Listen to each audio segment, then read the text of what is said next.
Yang berkesan buat gue sih, gue pernah masak untuk Presiden B.J. Habibie tuh waktu itu. Dia lagi terbang ke suatu negara dan gue jadi chefnya saat itu. Kadang-kadang dalam penerbangan itu cuacanya sih biasanya kalau lagi goyang-goyang, aduh, gue cuma bisa berdoa karena ngeliat ke bawah jauh, nggak bisa berbuat apa-apa lagi. Langsung inget dosa ya, Wan. Itu aja. Tapi ada gesekan-gesekan yang lebih beda nggak sih, Wan, pada saat sebelum pandemik sama setelah lagi pandemik ini? Jadi kayak mereka tuh kayak membentengi diri ketika melihat orang asing gitu, si orang lokal jedahnya. Ada kayak gitu nggak sih, terasa? Wah, banget, Pak. Halo, selamat sore guys. Welcome back to our channel 3M Malam Minggu Blow. Kita senang banget hari ini akan share lagi konten-konten yang memberikan inspirasi, memberikan hal-hal yang positif tentunya buat kalian. Dan gak lupa juga gue hari ini bareng ditemenin sama Neng Nadiba. Kalian yang baru nonton jangan lupa langsung subscribe channel Tika dan bunyiin notifikasi loncengnya biar nanti kalau ada konten terbaru bisa langsung kalian tahu, update, dan jangan lupa di like dan komen dan share. Oke, sore ini kita kedatangan tamu. Sebenarnya ini Far, ini temen SMA gue dulu. Namanya Wandra. Jadi kita pengen tahu sebenarnya Wandra, kan gue tahu lu sekarang profesinya sebagai chef ya. Padahal yang gue tahu tuh lu dulunya tuh nggak ada kelihatan ke arah memasak. Kok bisa tiba-tiba jadi chef? Itu kenapa? Wan? Oh gitu ya. Iya, jadi ceritanya begini Pak. Gue kan itu waktu SMA tuh sebenarnya setelah lulus SMA gue bingung. Gue mau kuliah jurusan apa. Dan kalau tahu kan, gue orangnya nggak begitu suka hal-hal yang belajarnya ngejelimet gitu, yang gampang-gampang pusing-pusing gitu. Jadi gue pengen yang gampang, terus gue cari-cari apa gitu ya. Terus gue ngelihat abang gue sih sebenarnya, dia trigger gue kenapa menjadi seorang chef. Karena saat itu dia bekerja di kapal pesiar sebagai chef. Terus tiap pulang dari kapal pesiar tuh selalu ngasih gue oleh-oleh gitu, hadiah dari luar negeri. Dan kayaknya cool juga nih kerjaan kayak gini gitu. Terus dia bilang, kalau lu mau jadi kayak gue, lu harus sekolah jadi chef kan. Oh gitu, gue bilang. Ya udah, akhirnya karena gue udah diskusi sama dia, akhirnya gue masuklah sekolah perhotelan. Sebagai seorang chef itu sekarang dunia chef udah melebar ya. Dulu kan chef hanya biasanya bekerja di restoran dan hotel. Jadi pada saat sekarang ini, chef itu sudah dibutuhkan di dunia pelayaran, di dunia penerbangan. Jadi sebagai chef itu sekarang nggak cuma kerja di hotel dan restoran aja. Lu seberapa lama sih yang udah jadi pengalaman akhirnya tiba-tiba udah di chef di pesawat gitu? Udah berapa lama? Jadi masuk pesawat ini lewati banyak pengalaman juga sih Pak. Gue sempat kerja di Indonesia, setelah lulus kuliah gue kerja di Indonesia di salah satu hotel bintang 5. Yang gue lakukan adalah gue cabut Pak, cari pengalaman ke Amerika. Gue sempat kerja di Amerika di sana. Terus setelah gue kerja di Amerika, gue sempat melanglang buana lagi tuh ke beberapa negara, dan end up-nya gue masuk di sebuah airline di Bahrain, itu national carrier-nya Bahrain. Dan disitulah gue pertama awal karirnya gue menjadi sky chef atau chef di dalam pesawat. Dan yang bikin gue bangga sih personal achievement gue, karena gue adalah satu-satunya chef Indonesia pertama yang kerja di dalam pesawat. Widih. Gitu Pak. Atau mungkin juga chef Asia pertama.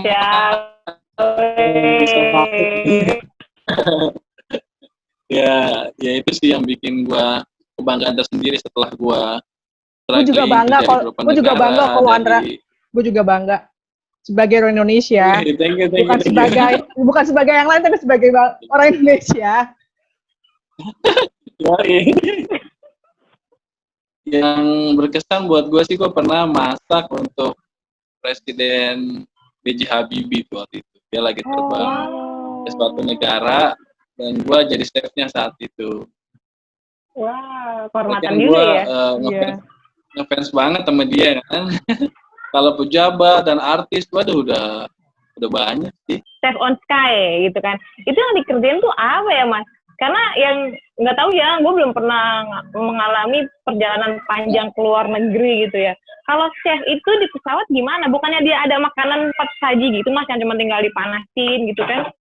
Seputar apa sih kerjaan chefnya di pesawat itu? Membuat menu-menu yang di luar dari apa yang udah kita sediakan gitu. Makanya kita harus bisa menguasai beberapa masakan. Karena kan udah di first class kan, kita nggak pernah bisa bilang enggak kalau penumpang minta gitu. Kita harus bikin gitu, Farah. Wow. Dan nanti juga yang kita sajikan tuh bukan makanan yang kita sajikan itu harus seperti dia makan di fine dining restoran bintang 5, jadi nggak dalam box lagi gitu. Kita taruh di plating, nanti kita hias. Seperti dia merasa gue bukan di pesawat nih gitu, gue makan di dalam hotel bintang 5 gitu. Artinya, nah terus kita harus ngerasain duduk di first class, Nur. Iya. Siapa tahu nanti one day kalian berdua dapat kesempatan untuk nge-review first class airline. Widih. Amin. Review. Ya gitu Pak. Akhirnya sampai sekarang gue masih join di dunia airline dari Bahrain itu, National Carrier of Bahrain. Terus gue juga sempat join di National Carrier-nya di Indonesia. Sempat join di Garuda Indonesia juga. Dan sekarang gue join di latestnya di National Carrier-nya Saudi Arabia. Kan dalam penerbangan itu cuacanya sih biasanya. Kalau lagi goyang-goyang, aduh, gue cuma bisa berdoa karena ngeliat ke bawah jauh. Gak bisa berbuat apa-apa lagi. Langsung inget dosa ya, Wan? Itu aja. Apa? Langsung inget dosa. Iya benar. Langsung inget. Iya, sebenarnya kalau pandemi ini tiap bulan tuh ada jatah pulang. Bulan bisa pulang selama seminggu sampai 10 hari. Karena pandemi ini aja, jadi tak di sini nih belum pulang-pulang gitu. Kasian banget ya. Kasiannya. Anak-anakku gimana akhirnya komunikasinya, Wan? Ya sekarang sih kayaknya distance is not problem anymore ya. Kita banyak cara kan, video call sekarang. Jadi kayak kita lebih dekat dari internet. Pada internet kayaknya is fine. Buat jombloers juga gitu, Mas. Kalau nggak ada internet udah mati ya mendingan. Gitu ya. Kena lagi gua, kena lagi. Enggak, ini bukan. Kayaknya ada yang kena tuh. Selama pandemik ini situasi di Indonesia kan kayaknya kalau kita ya Nur ya ngerasain bener-bener PSBB-nya kadang dilakukan, ada yang dilakukan, ada yang nggak dilakukan. Akhirnya sampai sekarang jumlah positif yang kena corona banyak ya Nur ya di Indonesia. Nah, malah kalau nggak salah kondisinya sekarang memang jadi darurat ya Kak? Iya, darurat. Gue juga akhirnya jadi ngeri-ngeri pisan nih kalau ada event. Nah, kalau di Jeddah itu gimana situasi pandemik di sana, Wan? Kita tuh situasi pandemik di sini udah mengalami beberapa fase ya Pak. Dari fase yang namanya kita tuh benar-benar nggak boleh keluar. Jadi 24 jam lockdown pernah. Jadi keluar hanya dibatasi untuk beli kebutuhan sehari-hari. Fase itu udah lewat.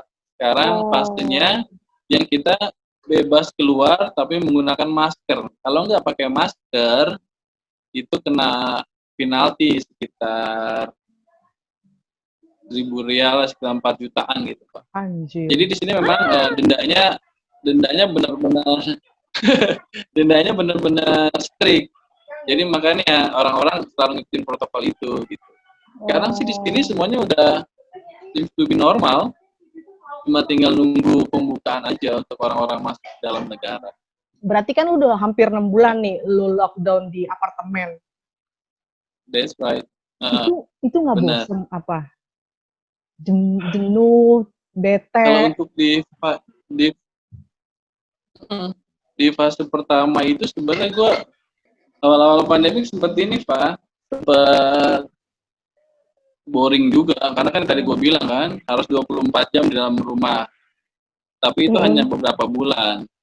2 bulan pertama. Kalau sekarang sih udah bener-bener kayak nggak ada apa-apa. Jadi lu udah bisa main futsal, udah bisa main tenis. Apalagi kan gue hobi tenis nih. Jadi kalau gue boring, gue biasa 2 hari sekali gue main tenis sama teman-teman kantor, sama komunitas tenis di Jeddah gitu. Itu sih yang bikin gue yang bikin gue nggak boring. Jadi selama itu belum aman, Mas Andra juga nggak bisa pulang loh. Iya, karena international flight belum dibuka kan, jadi selama ini ya diem di rumah aja. Iya. Patuhin protokol COVID-19 di rumah dan olahraga lah. Tapi semua ditanggung sama perusahaan kan selama lu kena lockdown di sana? Iya, alhamdulillah sih ini perusahaan baik banget gitu. Selama gue di sini, semua yang menjadi hak-hak kita sebagai karyawan dibayarkan. Tapi dikasih gitu. Alhamdulillah. Ya syukurlah. Bagus lah, syukurlah.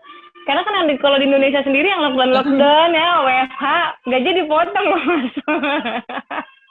Oh gitu.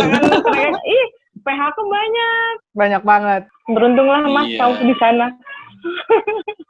Tapi ada gesekan-gesekan yang lebih beda nggak sih Wan pada saat sebelum pandemik sama setelah lagi pandemik ini? Jadi kayak mereka tuh kayak membentengi diri ketika melihat orang asing gitu si orang lokal Jeddahnya. Ada kayak gitu nggak sih terasa? Wah banget Pak. Jadi benar-benar kalau ngelihat orang sekarang mulai kayak dari atas ke bawah gitu Pak. Iya ya, berasa banget ya. Berasa banget. Diasingkan gitu langsung ya. Udah diasingkan, tinggal di tempat orang asing. Tapi sekarang semua udah mulai membaik sih. Sekarang udah semuanya udah open. Dari tadi gue bilang kan restoran dan segala macamnya sudah normal. Cuma tinggal buka airportnya aja. Oh iya. Syukurlah. Oke, untuk subscriber 3M, mudah-mudahan bincang-bincang kali ini, sore ini bermanfaat buat kalian. Dan untuk semua yang baru menonton channel kita, jangan lupa subscribe, ketik tombol lonceng, komen, share, and like tentunya. Oke. Assalamualaikum warahmatullahi wabarakatuh. Terima kasih semuanya. Bye-bye. Waalaikumsalam. Thank you. Sukses terus ya kalian. Sama-sama. Amin. Mas Andra juga jaga diri baik-baik di sana.